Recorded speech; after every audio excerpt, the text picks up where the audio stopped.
Welcome to my garage. So I'm Joe, and this is my 1979 Honda CBX project. I've been working on it for about a year now. I've got a bunch of videos that show all the different systems that I've rebuilt. Today, I'm going to focus on the front and rear brakes. So in my last video, I started it up for the first time, which was really exciting.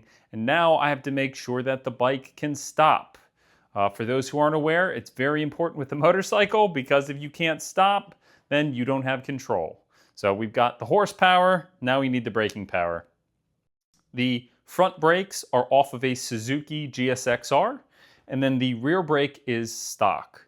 So I'm going to fill up both of these with .4 brake fluid and make sure everything's functioning properly. Enjoy.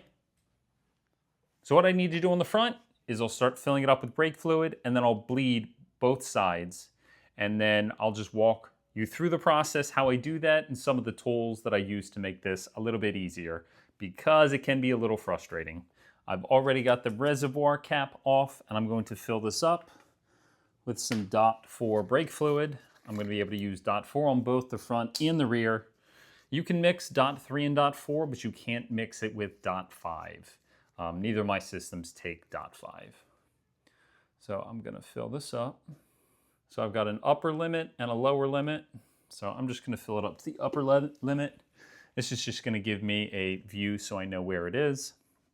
So on the older bikes, you don't always have a bleeder up here on the brake lever.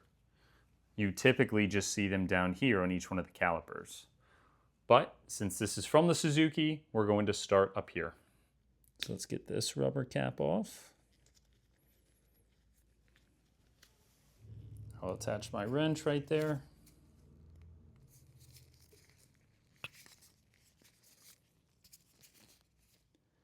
And then I'll attach the hose.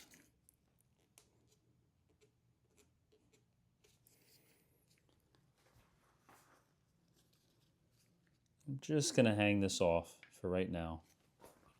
So what I'll do is I'll just pump, and then I'll open this up for a sec and then gently close it, pump 2 more times, and I'll just keep doing this until I don't see any more air bubbles up here. So you can see all this air that's coming up here, all these air bubbles. So this is getting all the air out of the assembly up top.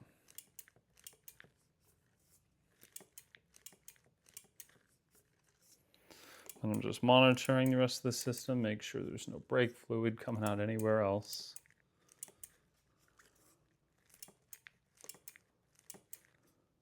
Also monitoring the reservoir itself, make sure that doesn't get too low. Okay, so now I've got pressure. So, see how it's not going all the way to the handle? So pressure's building up.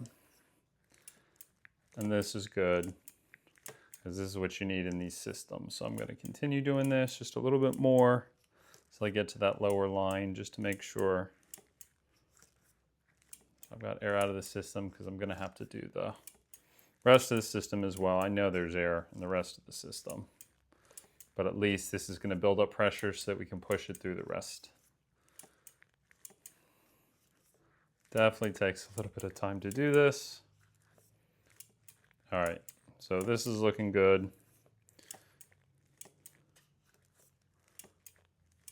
All right, so I'll tighten this up.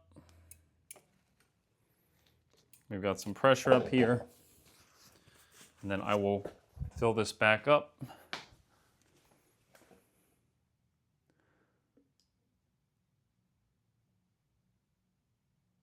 Like that. And cleaning up any spills. Let's try and keep everything nice. And then I need to remove this hose without letting it leak everywhere. So I'm going to do that quickly. And then I'm going to move down to the front caliper. And this is the brake bleeder valve. And then I'm going to run this hose over just like that. So I'm going to loosen this valve. And I'm going to make sure that's tight.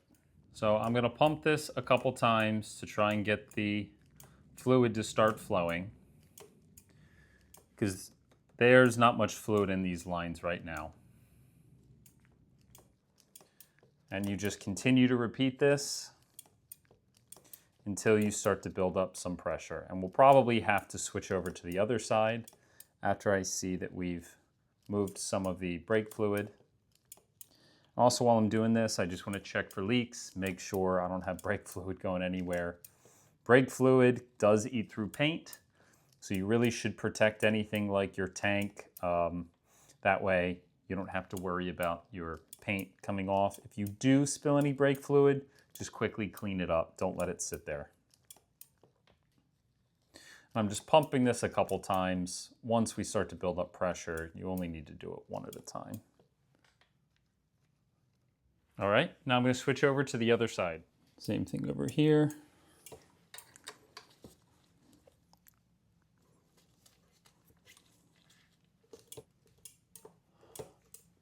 Okay, we had a couple air bubbles there.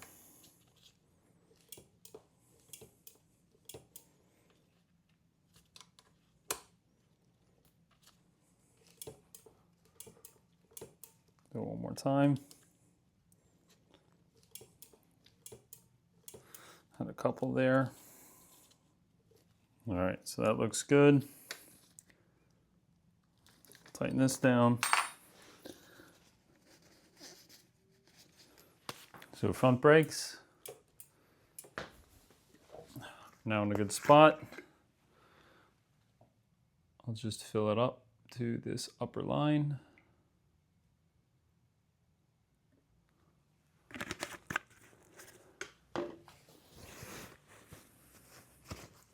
And then we can put the cap back on.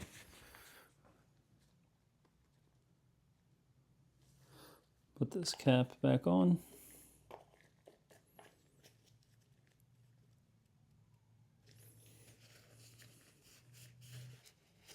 And then I'll screw this attachment back on. I decided to go with this just for a cleaner look. Right, I could always go back to a master cylinder if I wanted to, but I'm gonna try this and see how this works. So I'm gonna fill this carefully with brake fluid, and then I can try bleeding the rear master cylinder all the way to the rear caliper.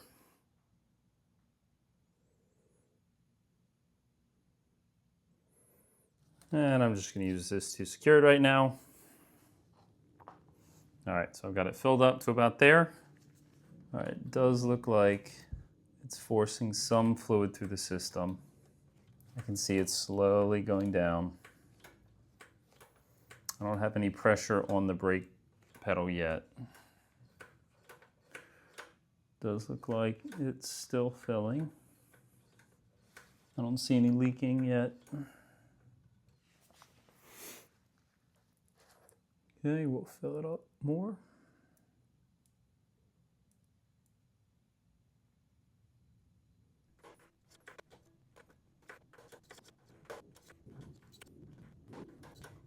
Okay, it doesn't look like brake level's going down anymore. So now we can start the bleeding process. All right, and the same process as before. I'm gonna pump this and then release. I'll just keep watching brake fluid up here, making sure this doesn't go empty or dry.